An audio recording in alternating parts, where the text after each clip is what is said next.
दोस्तों, देश में आज लगातार कोरोना का संक्रमण बढ़ता जा रहा है और हमारे देश में कोरोना के बाद दूसरे नंबर पे नफरत तेजी से बढ़ती जा रही है।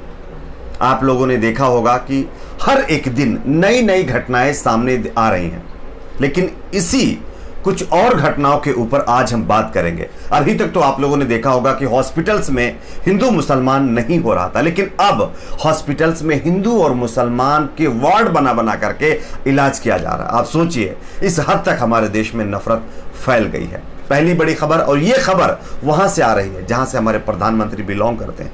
दूसरी खबर में हम आपको बताएंगे कपिल मिश्रा को लेकर के एक बड़ी खबर आ रही। वही वाराणसी में बताया जरा, कुछ जो तीर्थ यात्री हैं उनको पहुंचाने के लिए 25 बसों से उनको उनके घर भेजा जा रहा है। जो मजदूर लगातार सड़कों पर उतर रहे हैं, उनको पर्याप्त मात्रा में सुविधाएं नहीं मिल पा रही हैं, पेट भर खाना नहीं मिल पा रहा, उनको उनके घर पहुंचाने के बजाय दूसरे लोगों को घर पहुंचाया जा रहा है। आप सोचिए मजदूरों की क्या हमारे देश में अहमियत है। आगे हम आपको बताएंगे कोरोना बुलेटिन के बारे में। उसी के साथ साथ मुसलमानों के खिलाफ जहर उगलने वाली रंगोली का ट्विटर हैंडल कैसे सस्पेंड हुआ है, इसकी जानकारी देंगे। लेकिन पहले हम आपको कोरोना बुलेटिन के बारे में बता देते हैं। देश भर में अभी तक जो ताजा अपडेट आई उसके हिसाब से 13,387 नए मामले सामने आए, यानी कि टोटल मिला करके नए आंकड़े मिला करके ये 13,387 आंकड़ा हो गया है। साथ ही साथ अगर ठीक होने वालों की बात करें तो ये आंकड़ा 1749 पार हो चुका है, जो कि काफी अच्छी बात है। वहीं कैजुअलिटीज की बात करें तो 437 जो है कैजुअलिटीज अभी टोटल हमारे देश में हुई है। अब बढ़ते हैं पहली बड़ी खबर की तरफ। आप सभी जानते हैं कि देश में लगातार कोरोना का खौफ है।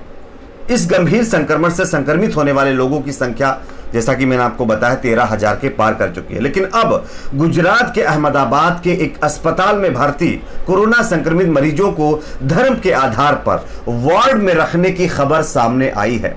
आप सोचिए, कभी आपने ऐसा इमेजिन किया था कि हम जब हॉस्पिटल जाएंगे तो हमको हिंदू और मुसलमान अलग अलग करके इलाज किया जाएगा? लेकिन आपका सोच जो आपने कभी सोची नहीं होगी वो आज हकीकत में बदलती जा रही है। और ये कहीं और नहीं, हमारे देश के प्रधानमंत्री नरेंद्र मोदी जी के गढ़ की बात है, उनके शहर की बात है, उनके राज्य की बात है।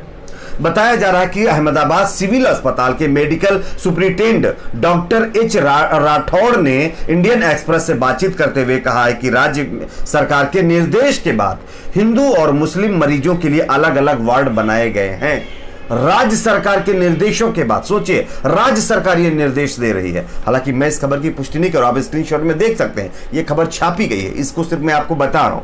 आप सोचिए, डॉक्टर राठौड़ ने कहा है कि अस्पताल में आमतौर पर पुरुष और महिला मरीजों के लिए अलग अलग वार्ड होते हैं। अस्पताल के नियम के मुताबिक कोरोना वायरस के किसी संदिग्ध मरीज को वैसे मरीज से अलग रखा जाता है जिनमें वायरस होने की पुष्टि की जाती है। लेकिन इस अस्पताल में 186 लोग भर्ती हैं, जिनमें 150 लोगों के यानी कि सीवी संक्रमित होने की पुष्टि हो चुकी है। इनमें 150 में से 40 मुस्लिम पेशेंट हैं। राज्य के उप मुख्यमंत्री नितिन पटेल ने द इंडियन एक्सप्रेस से खास बातचीत करते हुए कहा कि धर्म के आधार पर वार्ड बनाए जाने के फैसले के बारे में उनको कोई जानकारी नहीं है। आप सोचिए, डॉक्टर कह रहे हैं कि राज्य सरकार की अनुमति के और उनके निर्देश पर हम जो है अलग अलग वार्ड बना रहे हैं, हिंदुओं का अलग, मुसलमानों का अलग, उसके हिसाब से ट्रीटमेंट दे रहे हैं। और देश के जो उप मुख्यमंत्री कह रहे हैं हमको कोई खबर ही नहीं है। तो ये आज हमारे देश का हाल है। सोचिए, अगर इस तरह से नफरत भरी हुई है, और वो कहीं और नहीं, देश के प्रधानमंत्री जो है उनके राज्य से ऐसी घटना आ रही है। रिक्वेस्ट करता हूं प्रधानमंत्री जी से, प्लीज आप इन सारी चीजों पर गौर करिए, आकर के देश के नाम संबोधन करिए, उसमें बताइए लोगों को एक मिलजुल के रहना है। जब तक देश एक मिलजुल करके साथ नहीं रहेगा तो कैसे हमारा देश आगे बढ़ेगा। अब आगे बढ़ते हैं, बताते हैं कपिल मिश्रा के बारे में। आप सभी जानते हैं कपिल मिश्रा किस तरह से हर एक मैटर को हिंदू मुसलमान का एंगल देने में माहिर हैं, एक्सपर्ट माने जाते हैं। इनको लेकर के ताजा मामला सामने आया है। मैं आपको बता दूं, ऐसे जिस तरह से मुंबई के बांद्रा इलाके में बहुत सारे मजदूर भाई सड़कों पर उतरे हुए थे, ऐसे संकट के समय में बीजेपी के कुछ नेता नफरत की राजनीति करने से बाज नहीं आ रहे हैं। बीजेपी नेता कपिल मिश्रा ने मुंबई के बांद्रा में लॉकडाउन 2 की घोषणा के बाद इकट्ठा हुई भीड़ के मामले को सांप्रदायिक रंग देने की कोशिश की है। मैं उनका ट्वीट भी दिखा रहा हूं। उन्होंने मामले पर भड़काऊ ट्वीट करके लिखा है कि जो मुंबई में हो रहा है, हजारों लोग एक साथ एक जगह, यह बिना प्लानिंग के असंभव है। दिल्ली में बसों में भीड़ भेजी गई, मुंबई में भी वैसी ही साजिश। ट्रेनें बंद हैं तो भीड़ स्टेशन पर कैसे आई? क्या मास मैसेजिंग हुई कुछ लोग देश के खिलाफ बहुत गंदी साजिश कर रहे हैं, ये इनका कहना है। लेकिन इनको ये नहीं पता है कि ये कौन सी साजिश कर रहे हैं। कितनी शर्मनाक है कि हर एक चीज में इन्होंने कहा कि जामा मस्जिद के पास किस तरह से भीड़ इकट्ठा हुई, आखिरकार जामा मस्जिद पीछे है, इनको सिर्फ यही नजर आता है, इनकी आंखों में कुछ और नहीं दिखता। मजदूर भूखे हैं, वो तड़प रहे हैं, रो रहे हैं, बिलख रहे हैं, उनकी भूख इनको नजर नहीं आती है, लेकिन जामा मस्जिद पीछे होती वो नजर आ जाती है। ऐसे नेता हमारे देश में, सोचिए ये क्या विकास करेंगे। आपको है इनसे कोई विकास की उम्मीद? लेकिन इसी को लेकर के खबर आ रही है कि शिवसेना के नेता जो है संजय राउत ने एक ट्वीट किया है। संजय राउत ने लिखा है, in fight against corona virus we will should be united but people like Kapil Mishra are not even listening to PM and giving communal color the unfortunate incidents। ये इन्होंने लिखा, यानी कि इनका कहना है कि कुछ नेता बीजेपी के ऐसे हैं जो खुद प्रधानमंत्री नरेंद्र मोदी की बात नहीं सुनते हैं और लगातार हर एक मुद्दे को हिंदू मुसलमान करने की कोशिश करते हैं। ऐसे लोगों पर जो है FIR होनी चाहिए। उन्होंने लिखा है incidents happened at Bandra should register FIR against such elements.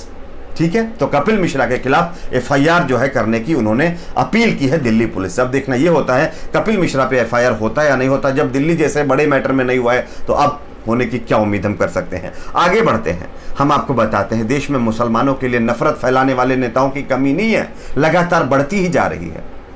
लेकिन इसी को लेकर के एक और नया मामला सामने आया है, थोड़ा विस्तार से हम आपको बताते हैं। लेकिन उससे पहले अगर आपको भी लगता है कि जो लोग भी हिंदू मुसलमान करने की कोशिश करते हैं और नफरत फैलाने का काम करते हैं, इनको तुरंत जेल भेजा जाना चाहिए। तो आप इस वीडियो को लाइक करें, चैनल को सब्सक्राइब जरूर कर दीजिए। खबर आ रही है जागरण.com पर छपी खबर के अनुसार बीते कुछ दिनों से रंगोली आप सभी को पता होगा, कंगना रनावत जो फिल्म इंडस्ट्रीज की एक्ट्रेस है, इनकी कोई रिलेटिव है, शायद बहन बताया जा रहा है, मुझे एग्जैक्टली मालूम नहीं है। रंगोली कोरोना को लेकर के लगातार कुछ ना कुछ ट्वीट कर रही थी। ऐसे में एक विवादित ट्वीट के बाद रंगोली के ट्विटर हैंडल को बताया जा रहा कि सस्पेंड कर दिया गया है। कल आप लोगों ने देखा भी होगा किस तरह से उनके ऊपर एक ट्रेंड चलाया गया ट्विटर पर।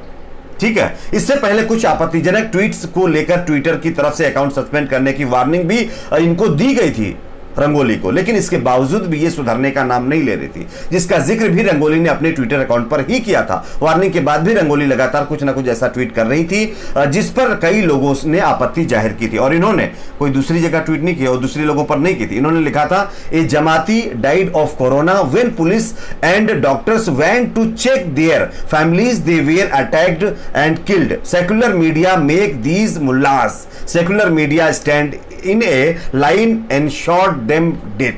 आप समझ सकते हैं कितनी खतरनाक लैंग्वेज यूज कर रही है ये, जमातियों को लेकर के लगातार ये लोग टारगेट कर रहे हैं। उसके बाद उन्होंने एक बहुत गंदी भाषा लिखी है जो कि मैं यहां पर पढ़ के नहीं सुना सकता हूं। The history they may call us Nazis who cares, life is more important than fake image. समझ सकते हैं आप, इनकी ये लैंग्वेज है। कंगना रनावत की ये सिस्टर बताई जा रही है। शर्म आनी चाहिए ऐसे लोगों पर। ये खबर और जो है वो आ रही है वाराणसी से। वाराणसी में बताया ये जा रहा है कि कुछ लॉकडाउन के चलते वाराणसी में दक्षिण भारत, महाराष्ट्र और उड़ीसा से आए हुए 1000 से अधिक तीर्थयात्री फंसे हुए थे। उनको जो है 25 बसों का इंतजाम करके उनके घर भेजने का काम किया जा रहा है और भेजा भी गया। मैं आपको पेपर में कटी हुई कुछ जो है स्क्रीनशॉट भी दिखा रहा हूं, आप देख सकते हैं। अब आप सोचिए, मजदूर सड़कों पर हैं, उनको खाना नहीं मिल पा रहा है, परेशान है, बिलख रहे हैं, उनको घर नहीं भेजा जा रहा है। यात्रियों के लिए पहले 25 बसों का इंतजाम किया जा रहा है। क्या अब लॉकडाउन का कोई पालन नहीं होगा? लॉकडाउन का प्रोटोकॉल इन पे नहीं फॉलो करने का यानी कि नियम है? सोचिए आप, ये है आज हमारे देश का हाल। आज के लिए इतना ही, मिलते हैं कुछ और खबरों के साथ। अगर आपकी कोई राय नीचे कमेंट बॉक्स में जरूर बताइए। हमारा रिक्वेस्ट यही है कि नीतीश कुमार से हाथ जोड़ के उनसे विनती करते हैं कि हम लोग को किसी तरह घर भेज दें। और हम लोग यहाँ भूखे मर रहे हैं, अगर भूखे मरना चाहते तो बिहार में ही तो मरते हम लोग भूखे। इसी तरह हम लोग को घर भेज दे भाई, बस यही समस्या है। कुछ भी नहीं मिल रहा है, राशन भी नहीं मिल रहा है, ना पानी मिल रहा है। पानी लेने ले जाते हैं तो पड़ोसी बोलता है कि पानी हम लोग को खुद नहीं मिल रहा है, तो हम कहाँ तेरे को दे दे भाई पानी। इसी वजह से हम लोग घर जाना चाहते हैं और कुछ नहीं करना चाहते, बस यही बात। नीतीश कुमार से हम ये चाहते हैं कि किसी तरह हम लोग को देहरादून का सरकार से बात करके हम लोग को घर भेजा जाए। ठीक है, हम लोग यही विनती कर रहे हैं। हम लोग यहाँ बहुत भूखे मर रहे हैं, कोई सुविधा नहीं मिल रहा है, पानी नहीं मिल रहा है, राशन नहीं मिल रहा है। अगर राशन मांगने के लिए जाते हैं पुलिस चौकी तो वो आधार कार्ड मांगता है, हम लोग आधार कार्ड देंगे नहीं। हम लोग को किसी तरह घर भेजा जाए।